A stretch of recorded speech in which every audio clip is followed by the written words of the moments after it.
আজকে আমি আপনাদের মাছের কোফতা কারি রান্না করে দেখাবো।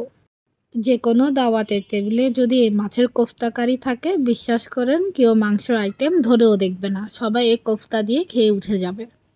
এই কোফতা রান্না যে এত সুস্বাদু হয় যে কেউ খেলে আপনার প্রশংসা করতে বাধ্য হবে। চলেন রেসিপিটি দেখে নিই।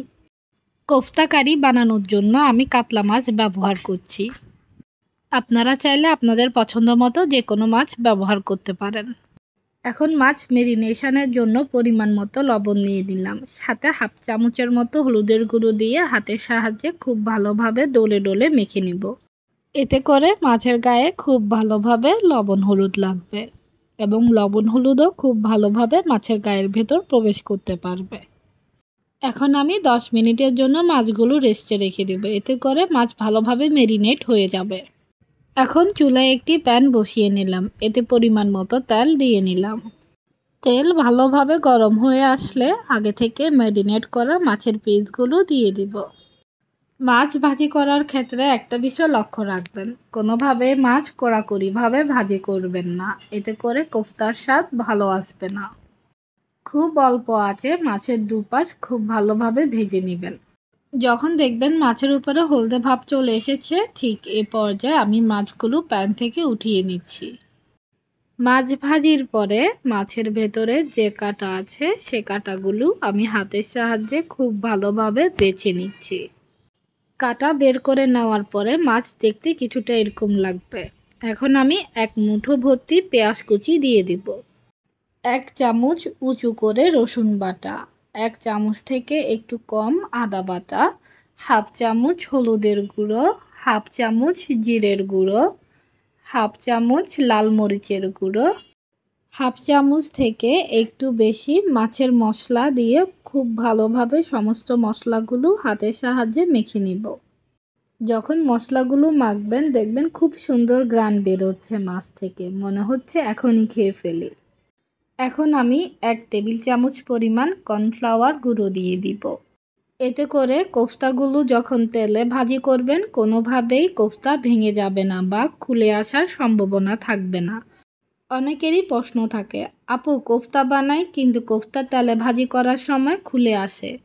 এর প্রধান কারণ হলো আপনারা সঠিক নিয়মে কর্নফ্লাওয়ার ব্যবহার করেন না, যার ফলে তেলে ছাড়ার সাথে সাথে কোফতা খুলে আসে।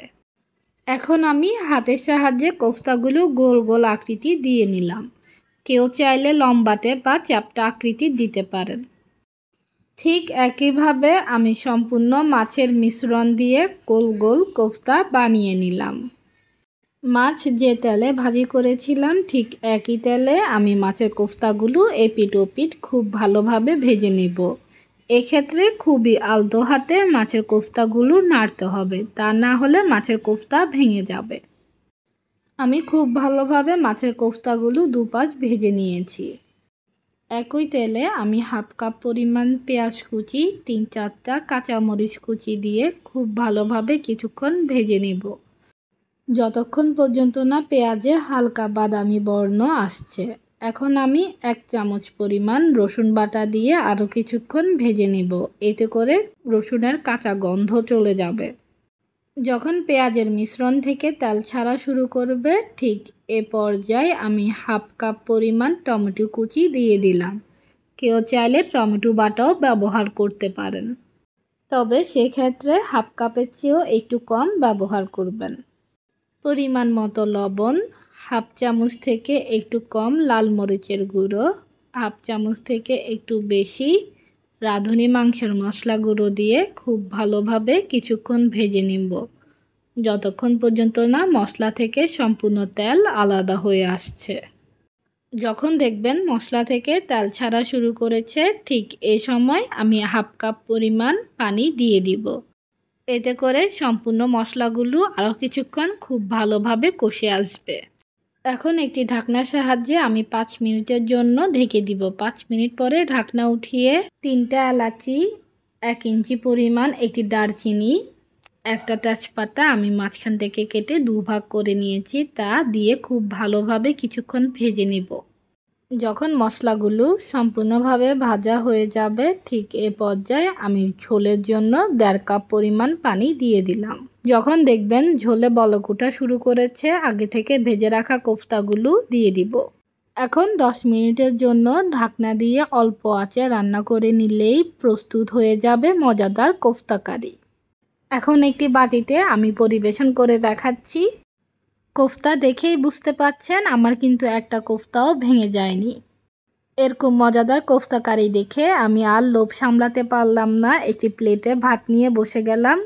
দেখতেই তো পাচ্ছেন হাত দেওয়ার সাথে সাথে কোফতা কারি খুলে আসছে, অর্থাৎ বোঝাই যাচ্ছে যে কোফতা কতটা নরম হয়েছে এবং কতটা পারফেক্টভাবে রান্না করা হয়েছে। আজ খেতে খেতে বিদায় নিচ্ছি। সকলে ভালো থাকবেন। আল্লাহ হাফেজ। আসসালামু আলাইকুম।